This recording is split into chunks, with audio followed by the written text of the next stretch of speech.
ਕੇਂਦਰ ਸਰਕਾਰ ਨੇ ਪੇਂਡੂ ਔਰਤਾਂ ਦੀ ਆਮਦਨ ਵਧਾਉਣ ਦੇ ਆਪਣੇ ਟੀਚੇ ਦਾ ਵਿਸਤਾਰ ਕੀਤਾ। 2029 ਤੱਕ 6 ਕਰੋੜ ਲੱਖਪਤੀ ਦੀਦੀਆਂ ਬਣਾਉਣ ਦਾ ਟੀਚਾ ਰੱਖਿਆ। ਕੇਂਦਰੀ ਪੇਂਡੂ ਵਿਕਾਸ ਮੰਤਰੀ शिवराज सिंह चौहान ने ऐलान करते हुए कहा कि सरकार इस दिशा दे विच पड़ावार काम करेगी। दीन दयाल अंत्योदय योजना राष्ट्रीय पेंडू आजीविका मिशन अधीन आयोजित केंद्रीय पद्धरी तालमेल कमेटी की मीटिंग और राष्ट्रीय लॉन्च समागम में बोलदियां चौहान ने कहा कि प्रधानमंत्री नरेंद्र मोदी ने 2027 तक 3 करोड़ ਲੱਖਪਤੀ दीदियां बनाने का टीचा मिथया सी, जो कि 2025 तक ही प्राप्त कर लिया गया सी। पिंड विकास मंत्रालय, बैंकों और राज्य सरकारों ने इस विच महत्वपूर्ण भूमिका निभाई है।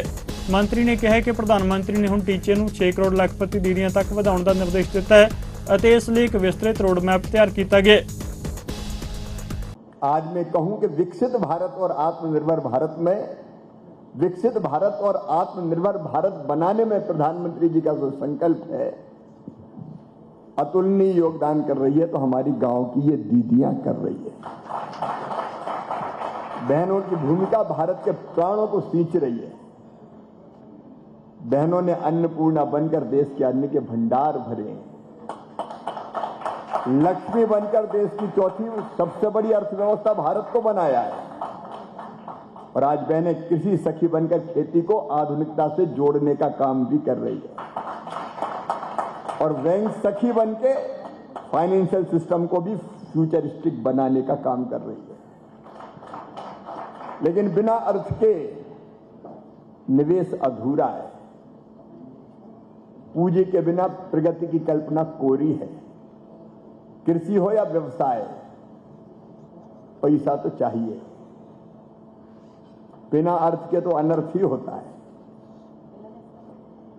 जब तक आर्थिक आत्मनिर्भरता की गंगा मेरी बहनों तक और गांव की झोंपड़ियों तक नहीं पहुंचेगी, तब तक विकसित भारत का सपना पूरा नहीं होगा। महिला सशक्तिकरण केवल एक योजना नहीं, इस सरकार के लिए एक मिशन है। और जब आप देखिए सचमुच में पिछले वर्षों में कितनी बड़ी क्रांति हुई है।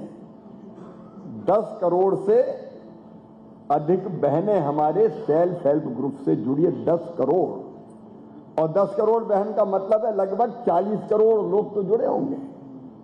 3-3, 4-4 का परिवार।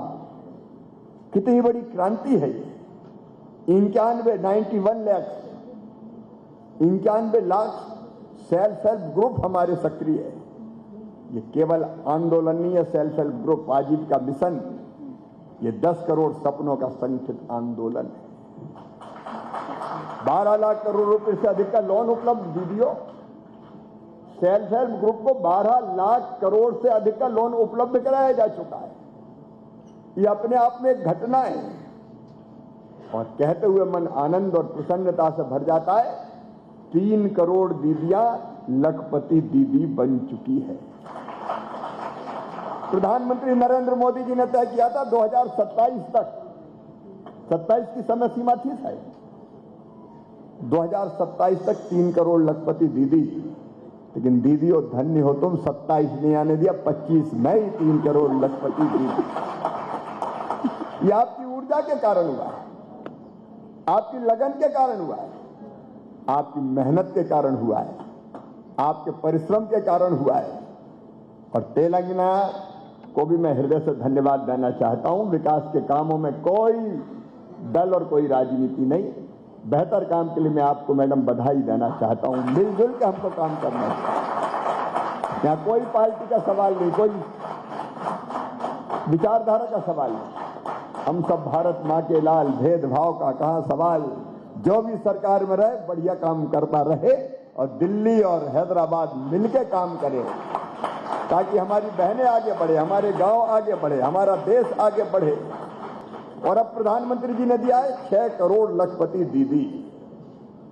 लेकिन अब मामला थोड़ा कठिन है, क्योंकि जो हमने 3 करोड़ लखपति दीदी बनाई, उसमें तो कई दीदियां कोई 50,000 रुपए पर मंथ कमा रही थी, 50,000, कोई 60,000, कोई 70,000।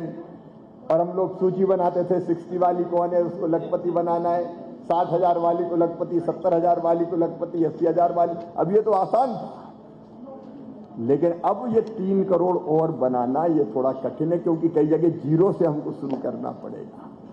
लेकिन मुझे पूरा विश्वास है कि बहनों की जो ताकत है काम करने की, उनमें जो टैलेंट है, क्षमता है, और जिस मेहनत से काम करती है, मैं पूरे विश्वास के साथ कहता हूं कि हम 6 करोड़ लखपति दीदी का लक्ष्य भी पूरा करेंगे।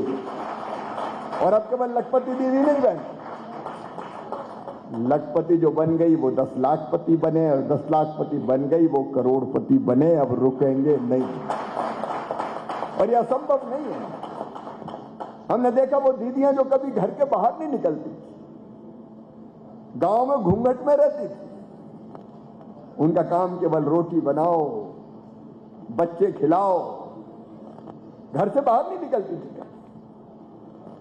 उन बहनों ने ऐसा नेतृत्व दिया है कि आज भारत आश्चर्य की नजरों से इनको देख रहा है। मैं अपने बैंकर्स मित्रों से कहना चाहता हूं, बैंक केवल लेन देन का केंद्र नहीं है, समग्र विकास का सेतु है, समृद्धि के सारथी भी है, और समृद्धि, समावेशी समृद्धि के साधक भी है। बैंक एक तरफ गरीब की आशाओं को थामते हैं, तो दूसरी तरफ उसे आत्मनिर्भरता के पंख भी देते हैं। आप केवल ऋण नहीं बांट रहे, आप भारत के भविष्य को नई दिशा दे रहे हैं।